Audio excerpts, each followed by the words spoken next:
అండి అందరికీ నమస్కారం.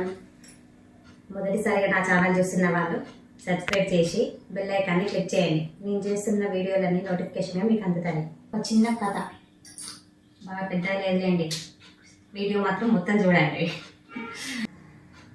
ఒక ఆవిడ వాళ్ళ కూతురు గురించి చాలా బాధపడుతుంది.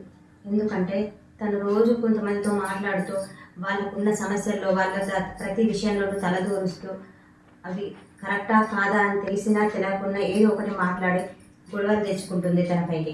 అలా తన కూతురు ప్రతిరోజు బాధపడుతూ ఏదో ఒక గొడవ రావడం వల్ల ఆ తల్లి చాలా బాధపడుతుంది. ఒకరోజు ఆ తల్లి ఏమవుతుందంటే ఒక ఋషిని కలుస్తుంది. కలిసి నా కూతురు ఇలా ఉంది, తన పరిస్థితి ఇలాంటిది, తన బుద్ధి ఇలాంటిది అని చెప్పి తన ఆ ఋషికి చెప్పేసి బాధపడుతూ తనని ఎలాగైనా మార్చండి, ఏ విధంగా తనకు మంచి దోవలో పెట్టాలో మాకు అర్థం కావట్లేదు అని ఆ ఋషిని అడుగుతుంది. అయితే మీ కూతురిని తీసుకొని రండి, నేను మీ సమస్యను పరిష్కరిస్తా అని చెప్పి చెప్తాడు ఆ ఋషి.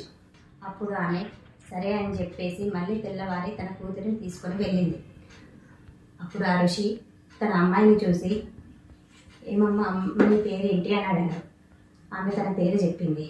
తన పేరు చెప్పాక నువ్వు బాగా మాట్లాడతావట కదా, చాలా బాగా మాట్లాడతావట కదా అని చెప్పి అడిగాడు. అవునండి, నేను చాలా బాగా మాట్లాడతాను అని చెప్పి చెప్పింది. నీకు ఒక పని చెప్తాను, చేస్తావా అని అడుగుతాడు ఆ ఋషి ఆ అమ్మాయిని. అడిగితే ఓ చెప్పండి, చకచకా చేసేస్తాను, ఏం భాగ్యం అనుకుంటా చెప్పింది ఆ అమ్మాయి సమాధానం. అప్పుడు ఆ ఋషి ఏం చేశాడంటే తనకు ఒక పక్షి ఈకలు ఉన్న పుట్టని ఇస్తాడు. ఈ ఈకలు ప్రతి గడప ముందు వేస్తూ రావాలి.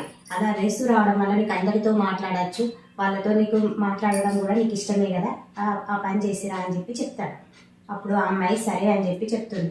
తనకు ఆ బుట్టని ఇచ్చేసాక ఆ అమ్మాయి ఆ బుట్టని తీసుకెళ్ళి ఆ పక్షి ఈగలు ప్రతి గడప ముందు వేస్తూ కొంతమందితో మాట్లాడుతూ కొంతమందితో గొడవ పడుతూ ఉంటుంది. అలా ఆ అమ్మాయి ప్రతి ఇంటి ముందు ఆ పక్షి ఈకలు వేస్తూ కొంతమందితో మంచిగా మాట్లాడుతూ కొంతమందితో గొడవ పడుతూ మొత్తానికి అయితే ఆ పక్షి ఈకలను మొత్తం పూర్తి చేసి తిరిగి స్వామివారి ఆశ్రమానికి వచ్చింది.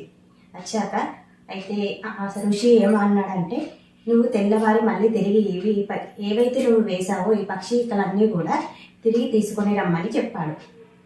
ఆ ఋషి చెప్పిన దానికి ఆ అమ్మాయి సరే అనేసి తిరిగి ఇంటికి వెళ్ళిపోయారు.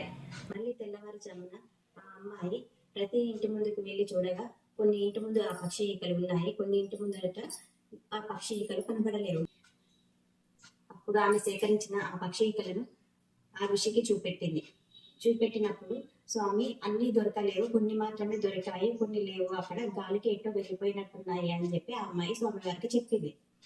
అప్పుడు ఆ ఋషి ఏమన్నాడంటే ఈ పక్షి ఈకల లాగానే నీ మాటలు కూడా అలాగే ఉంటాయి.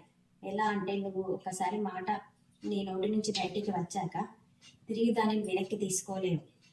ఎలా అయితే ఇప్పుడు ఈ పక్షి ఈకలు కొన్ని దొరికాయి కొన్ని దొరకలేవు కదా, అలా కూడా నీ మాటలు కూడా అంతే బాధ పెడతాయి. దానివల్ల నువ్వు అవమానాలు పడతావు, బాధపడతావు. అదంతా కూడా నీకు అవసరం లేదు కదా, ఎక్కడైతే అవసరమో అక్కడ మాత్రమే మనం మాట్లాడాలి. అవసరం ఉన్న సమయాల్లో మాట్లాడడం ఎంత అవసరమో అనవసరమైన సందర్భాల్లో మాట్లాడడం కూడా అంతే తప్పు. అందుకే ఎత్తిగా మాట్లాడకూడదు అని చెప్పి తనకి అర్థమయ్యేలా చెప్పాడు.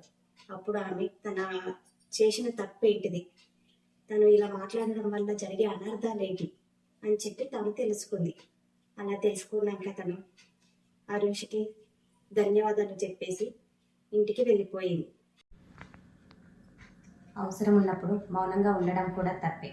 అనవసరమైన సందర్భాల్లో మాట్లాడడం ఎంత తప్పు, మనకు అవసరం ఉన్నప్పుడు కూడా మాట్లాడకపోవడం అంతే తప్పు. అందుకే ఎప్పుడైనా సరే ఖచ్చితంగా మాట్లాడాలి. మాట్లాడవలసిన సమయం వచ్చినప్పుడు ఖచ్చితంగా మాట్లాడాలి, లేదంటే అనర్థాలే.